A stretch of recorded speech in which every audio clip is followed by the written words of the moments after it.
So by the title you may be a bit concerned by what I'm about to say. A lot of this comes down to speculation, and that's pretty much because we don't know a lot about Gregory at the moment in terms of his story post and pre-security breach. So yeah, Michael is Gregory's father. Maybe. I'm just going to sort of ramble about it and see where it goes. So, I mean, so this initially started off because I was thinking about the FNAF 4 bullies and where they've been going with the masks, and I think that there is a reason behind them revealing new character information. So obviously we've had the Bonnie bully revealed as Cassie's father. I mean, it's pretty much confirmed at this point, considering the mask and how it looks familiar in Hell Wanted 2 to the character. But then we started getting hints about the Freddy bully as well, and how that could possibly be Oswald's dad, because if you didn't know, if you go to the attic during the daytime, apparently sometimes you will get a Freddy mask to fall down from the ceiling. I think we might have got that in my playthrough, I can't remember.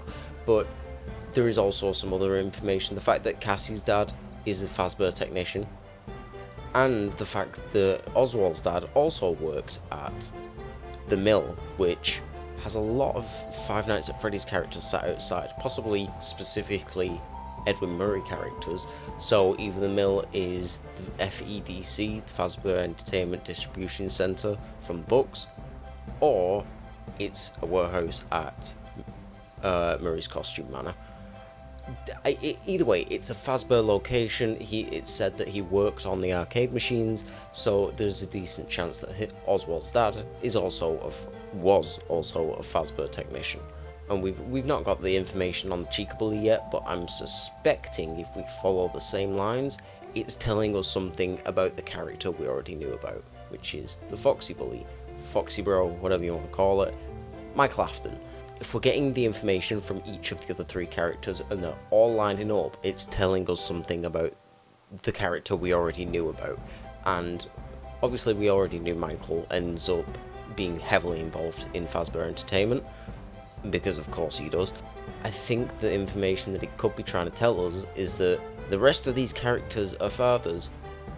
So is Michael. I mean, I think that would probably come down to when we find out about the Chica Bully, if we find out about the Chica Bully, if that trend continues.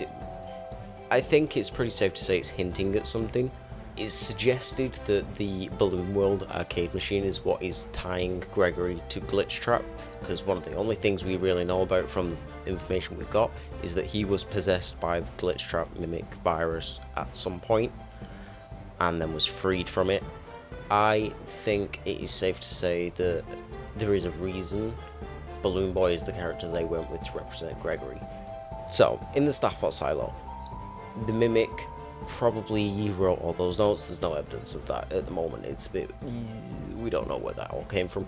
But there's an Afton family recreation with a bunch of Staffbots. We've got Michael, we've got Mrs. Afton, we've got Elizabeth, we've got Crying Child, and then right at the end of the table we have to assume the last one is Michael. There is nothing about that Staffbot specifically that screams Michael Afton. It is literally just the fact he is the outlier. He's the one left out of all the characters. But I think it's significant that he's designed like Balloon Boy in that. He has a spinny hat, he's got the striped shirt, and yes, I guess you could say it's because it's a server bot or whatever, and he serves William Afton in his early days, but I think that they're trying to tie a connection. And my thing that sort of sold it for me when I was thinking through it and researching it was the fact that you've got Staffbot designed like Balloon Boy, but a big version of it, I guess, and then you've got the arcade version of Balloon Boy, which is supposed to be representative of Gregory, which is almost identical to the way that Michael and William are presented in the poster in FNAF 6. You've got William and a fucking ventriloquist doll that is supposed to represent Michael. Big guy, little guy. Same with the Staffbot and the arcade version of Balloon Boy. Big guy, little guy. Now, as I say, this is all pretty speculative stuff. There's no solid evidence. I'm just throwing stuff at the wall and seeing what sticks. But I mean, again, you could go along the lines of comparing Gregory and Michael. So Gregory is known as Dr. Rabbit when he's possessed. He is referred to as the magician's favourite apprentice, and I think apprentice is the pretty accurate word that you could use for Michael when he's working under William's command. He's doing as he's told, I guess. Michael is William's apprentice in the early series, in the early stages of the timeline. Confirmed is a strong word for anything in this series, but I think that's pretty well confirmed, even just through Vanessa's role in the film, and how she is literally William's apprentice. Now, this point that I've written down is a little bit less... I'm a little bit unsure about it. The retro CDs in Security Breach explain that Gregory had some sort of tragedy in his backstory. Then it's later said that he had great parents and all this, so I don't know whether or not that means that he still had a tragedy in his past, but he lied about the specific details of it. But I think the fact that she said had great parents means that they're no longer around, and that tragedy could have been Michael dying.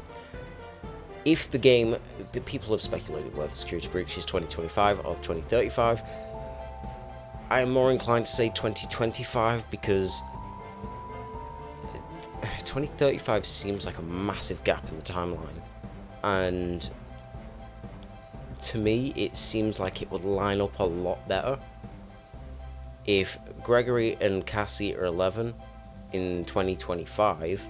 That means Gregory would have been 9 when Michael died 2 years earlier. In 2023, he would have been born in 2014.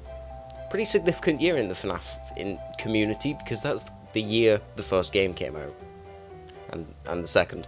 I mean, again, pretty loose stuff, but if we're looking at parallels and what rhymes, I think it would be pretty cool to see that come out that way. I have been trying to figure out a sort of timeline for how this could happen. If you were to say that FNAF 3 does not take place in 2023, which I'm more inclined to say it takes place in 2015, that gives us enough time to let Gregory age up and for Michael to eventually pass away. Say FNAF 3 takes place in 2015. Help Wanted has to take place in between FNAF 3 and Pizzeria Simulator, because there is literally no stuff from FNAF 6 in Help Wanted. So you've got a decent 7-year gap between FNAF 3, FNAF 6, with the events of Glitch Trap being introduced in between. What would Michael be doing for the 7, 8 years in between? He would literally be raising Gregory, having a family, starting all that stuff, because he thinks his dad is dead, only to find out, no, he's still alive, because they're all at this new goddamn pizzeria run by Henry. Then again, there is literally no connection towards who Gregory's mother could be.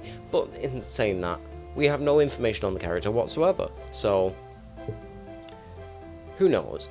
I'm just throwing shit into the wind. Let's see what people think. I genuinely don't know if this is an absolutely terrible theory or something of merit. But then there's the question of, is Michael even dead? Because he could still be alive and having Gregory, which means he could have had Gregory in any year.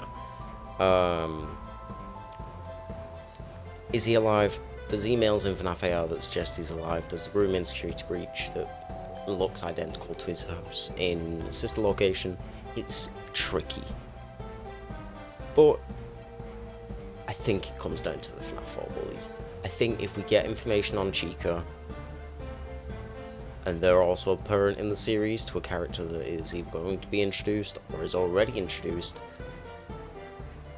then I'm pretty sold. I think we need to look at what the new information is telling us and what it could mean for the old characters that we already know about. Because, yeah, sure, it could just be expanding these characters that we've had no information on for the past 10, 8, whatever, how many years.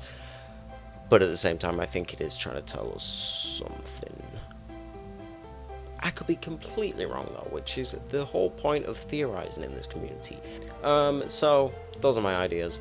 I know it's not solid evidence, and it's just a sort of idea, but I think that there are more smart people in the community, people more versed in the law, who would be able to tell me if I'm absolutely wrong, or even give me some more solid points towards my theory. Who knows? I think there's got to be a reason Gregory looks like the crying child as well. I mean, Dave would be his uncle at that point, if it's true. We gotta try and... something's going on. Something's up with that kid.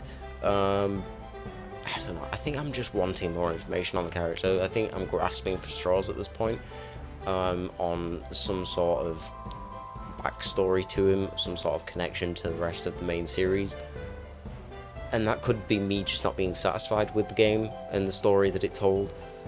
But at the same time, the story it was telling didn't come out proper, so who knows? Let me know what you think in the comments. I could be absolutely talking out my ass, but feel free to tell me that if I am. Thank you all for watching, and I promise I will get better at making theories in the future.